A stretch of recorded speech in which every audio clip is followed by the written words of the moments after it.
Hello friends, मैं story वाली।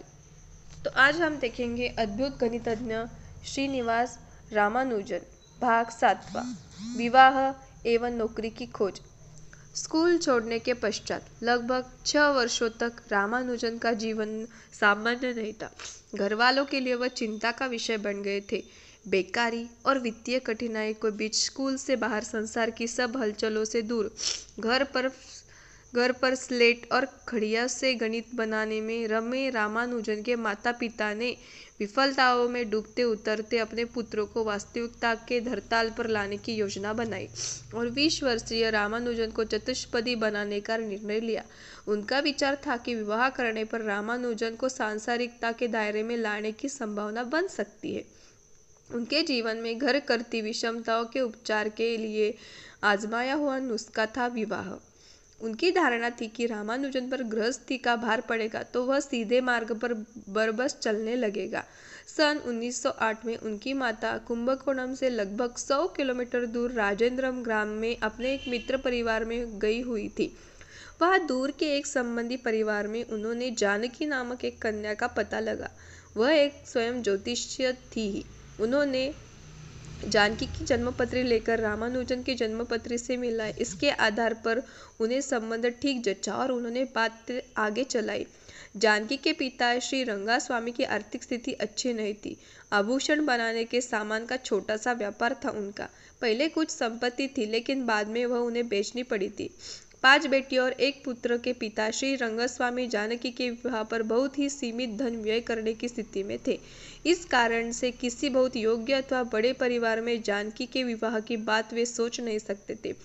रामानुजन के लिए 1-2 अन्य संबंध आए अवश्य थे, परंतु रामानुजन विवाह की दृष्टि से अति साधारण व्यक्तियों के श्रेणी में थे। पढ़ाई एवं नौकरी दोनों में नितांत विफल। रामानुजन की माताजी बड़ी दबंग महिला थी। पिता श्रीनिवास पुत्र के विवाह की बात कहीं अन्य चलाना चाहते थे, परंतु जानकी से विवाह के पक्ष में माता कोमल तामल का मत निर्णयात्मक था। 14 जुलाई 1909 को रामानुजन का विवाह जानकी से हो गया। कहा जाता है कि रात्रि में सप्तपदी द्वारा संपन्न इस विवाह में 3 अपशकुन हुए। विवाह स्थल पर एक कोने में आग लगी जिसको तुरंत ही बुझा दिया गया। दुल्हन जानकी को जो वरमाला दूल्हे रामानुजन के गले में डालने वाली थी वह पहले ही उनके हाथ से पृथ्वी पर गिर पड़ी तथा जब रामानुजन एवं जानकी को झूले पर बिठाकर महिलाएं मंगल गीत गा रही थी तभी एक मंदबुद्धि लड़की की चीख सुनाई पड़ी। रामानुजन के पिता किसी कारणवश विवाह में सम्मिलित नहीं हो सके थे, परंतु उनकी माँ विवाह में पूरी तरह उल्लासित एवं प्रसन्न थी। विवाह के पश्चात जानकी तुरंत ही 3 वर्ष के लिए मायके चली गई। अतः बाह्य स्तर पर रामानुजन के जीवन पर विवाह का तुरंत कोई असर नहीं पड़ा, परंतु विवाह एक संस्कार है और संस्कारों का प्रभाव गहरा होता है। वह गृहस्थाश्रम में प्रवेश कर चुके थे। अब उन्हें जीवन यापन के लिए साधनों को जुटाने की सुधि लेनी आवश्यक हो गई थी। अब सब कुछ भुलाकर गणित में डूब रहने का समय रामानुजन के लिए नहीं रह गया था। नौकरी की खोज आवश्यक थी। इस कार्य में उन्हें मद्रास तथा अन्य नगरों की रेल द्वारा यात्रा करनी पड़ी। यात्रा के किराए और ठहरने के स्थान के लिए भी उन्हें मित्रों की कृपा पर निर्भर रहना पड़ा। सन 1910 में कुछ समय वह मद्रास में श्री विश्वनाथ शास्त्री के साथ विक्टोरिया हॉस्टल में रहे। विश्वनाथ वहाँ प्रेसिडेंसी कॉलेज में अध्ययनरत थे तथा उन्हें रामानुजन ने पहले ट्यूशन पढ़ाया था। प्रातः ही रामानुजन ट्यूशनों की खोज में निकल जाते, परंतु गणित को जटिल बनाने की उनकी छवि इसमें आड़े आती थी। विश्वनाथ ने बाद में अपने संस्मरणों में बताया है कि तब रात्रि के समय बहुत उदास होकर रामानुजन अपने भाग्य को कोसते थे। शास्त्री उनसे कहते कि गणित की उनकी अप्रतिम प्रतिभा देर सबेर एक दिन अवश्य उनके लिए वरदान बनेगी। तो वह कहते, लगता है कि जैसे गैलीलियो इक्विजिशन में मर गए उसी प्रकार वह कोई मान्यता पाए बिना ही गरीब में समाप्त हो जाएंगे। विश्वनाथ शास्त्री उनका उत्साहवर्धन लगातार करते रहते थे। सन 1910 में रामानुजन केंद्रीय रेलवे स्टेशन के निकट पार्क टाउन में वेंकटलेन पर चले गए। यहाँ वह कुंभकोणम के अपने पुराने मित्र श्री के नरसिम्हा अयंगर और उनके भाई सारंगपाणि के अतिथि बनकर रहे। अयंगर मद्रास क्रिश्चियन कॉलेज में पढ़ते थे और रामानुजन गणित में उनकी सहायता कर देते थे। शिक्षा की कमी के कारण वह कोई भी नौकरी पाने में विफल ही रहे। इस बीच वह बीमारी की दशा में पचैयप्पा कॉलेज के अपने पुराने सहपाठी श्री राधाकृष्ण अय्यर के पास पहुंचे। उनकी अस्वस्थता को देखकर राधाकृष्ण को भारी ठेस लगी। वह घबराकर रामानुजन को डॉक्टर के पास ले गए। डॉक्टर को उनकी स्थिति ठीक नहीं लगी। उन्होंने रामानुजन को अपने परिवार के पास कुंभकोणम जाने की सलाह दी। रामानुजन का स्वास्थ्य गिरने के साथ साथ मनोबल भी टूट चुका था।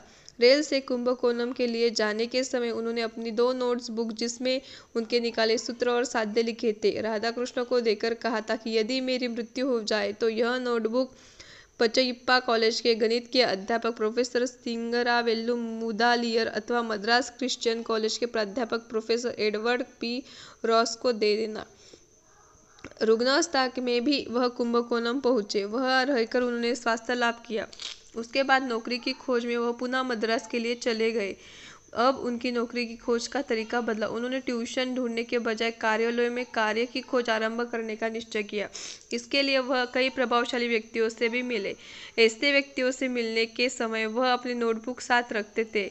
यहाँ उनकी सबसे बड़ी पहचान बन गई थी। एक दिन मद्रास जाते जाते वह पौंडीचेरी के निकट विल्लुपुरम में रुक गए और वहां से गाड़ी बदलकर तिरुकोइलूर पहुंचे।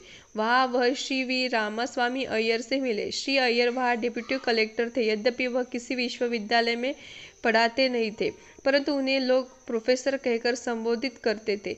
गणित विशेष रूप से ज्यामिति में उनकी विशेष रुचि थी और उन्होंने प्रेसिडेंसी कॉलेज में अपने विद्यार्थी काल में इंग्लैंड से प्रकाशित पत्रिका एजुकेशनल टाइम्स में गणित पर एक लेख प्रकाशनार्थ भेजा था। कुछ समय पूर्व उन्होंने इंडियन मैथमेटिकल सोसाइटी की स्थापना में भी सक्रिय भूमिका निभाई थी। रामानुजन ने अपनी नोटबुक उन्हें दिखाई। श्री स्वामी की समझ में तो शायद ही कुछ आया, परंतु वह उन्हें प्रभावित अवश्य हुए। वह रामानुजन को शायद कर कार्यालय में कार्य दे सकते थे, परंतु उन्होंने अपने बाद संस्मरणों में बताया है कि ऐसा करके वह रामानुजन को प्रतिभा पर पानी नहीं फेरना चाहते थे। उक्त भेंट में हुई वार्ता का उल्लेख डॉक्टर एस रंगनाथन द्वारा रामानुजन पर लिखी पुस्तक में इस प्रकार किया गया था। रामानुजन, मेरी रुचि गणित में है। रामास्वामी अय्यर, अभी तक तुम गणित में क्या क्या किया? रामानुजन, इस नोटबुक में मेरे द्वारा खोजे गए कुछ साध्य एवं सूत्र है। रामास्वामी अय्यर, यह नोटबुक मुझे दो। नोटबुक के पृष्ठों को देखते हुए आश्चर्य से, इसमें अधिकतर काम तो नया ही लगता है। कुछ और पृष्ठ देखने के पश्चात जिस पृष्ठ को भी देखता हूँ उसी में नए सूत्र और साध्यों की खान दिखाई देती है। क्या आनंद की बात है। तुम कहाँ काम करते हो? रामानुजन, मैं नौकरी की खोज में हूँ। राजास्वामी अय्यर, फिर पृष्ठ को उलटते पुलटते हुए, मुझे लगता है कि तुम्हारे पास काफी संपत्ति है। रामानुजन, नहीं श्रीमान, मैं तो एक गरीब परिवार से हूँ। मेरे पिता कुंभकोणम में कपड़े की दुकान पर मुनीम है। उन्होंने पिछले वर्ष मेरा विवाह करके मुझे गृहस्थ भी बना दिया है। रामास्वामी अय्यर, फिर पृष्ठ को उलटते पुलटते हुए, अच्छा तो ऐसा है। रामानुजन, श्रीमान, कृपा करके मुझे अपने कार्यालय में या फिर तालुका बोर्ड में किसी क्लर्क की नौकरी दिला दीजिए ताकि मैं अपना जीवन निर्वाह कर सकूं। रामास्वामी अय्यर, ऐसा करना मेरे लिए उचित नहीं होगा।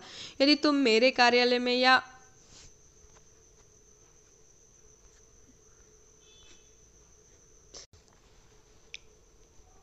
मेरे कार्यालय में या कहीं क्लर्क बन गए तो तुम्हारे पास जो गणित में शोध करने की क्षमता है वह समाप्त हो जाएगी। अतः तुम क्लर्क की नौकरी में लगाकर, मैं ऐसा पाप नहीं करना चाहूँगा। रामानुजन, श्रीमान, ऐसा न कहे। यदि आप मेरी सहायता नहीं करेंगे तो कौन करेगा?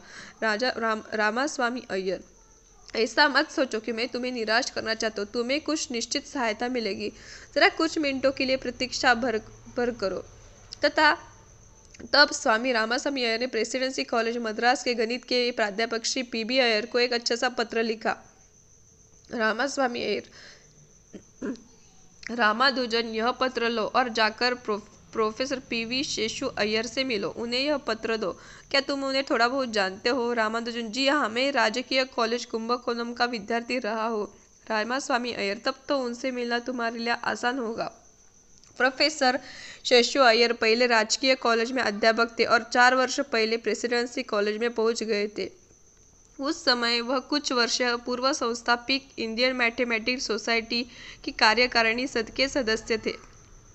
उनसे मिलने के बाद रामानुजन को कोई नौकरी तो नहीं मिली, मगर हाँ, प्रोफेसर अय्यर की सिफारिश से नेल्लोर के जिलाधीश श्री आर रामचंद्र राव, जो इंडियन मैथमेटिक्स सोसाइटी के अध्यक्ष भी थे, ने कोई एहसान किए बिना ही रामानुजन को 25 रुपये प्रति माह का प्रबंध कर दिया।